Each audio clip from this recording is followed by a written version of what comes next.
Hello বন্ধুরা, আজকে হচ্ছে রাধা অষ্টমী।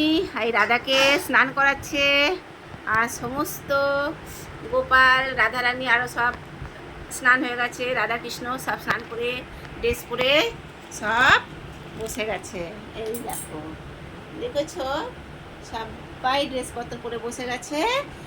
আর এইটা হচ্ছে আলাদাভাবে রাধারানীকে স্পেশালভাবে স্নান করানো হচ্ছে। তো বুঝতেই পেরেছো আজকে রাধাষ্টমী। তো এই রাধা অষ্টমী কারা কারা করো কমেন্ট করে জানাবে। আর আমি তোমাদের কাছে ছোট করে ব্লগ করব, ওকে? ছোট করে ব্লগ করব। এই যে এটা কি বলে, হ্যাঁ, এটা হচ্ছে পুষ্পান্ন আর এটা হচ্ছে অন্ন। এই যে সব সাজানো হচ্ছে, ঠিক আছে?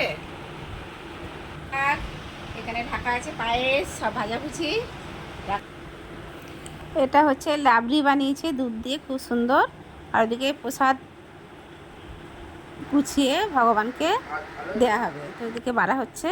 আর যে ভগবানের নিবেদন হয়ে গেছে। তো আমি একটা অন্য কাজ করছিলাম, তো আমার সেই ভিডিওটা তোলা হয়নি। এদিকে পনির করেছে, এদিকে তালের পায়েস, 5 রকম ভাজা, ডাল, কচু কচু দিয়ে আলুর দম, মানে কচু দিয়ে দম করেছে, কচু শাক, 5 রকম ভাজা, অনেক কিছু, আলু চোখা।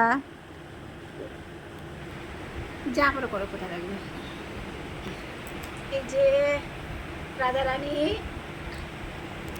তো দেখতে পাচ্ছ বন্ধুরা কত সুন্দরভাবে সাজিয়েছে রাধারানীকে এবং ভোগ নিবেদন করেছিল।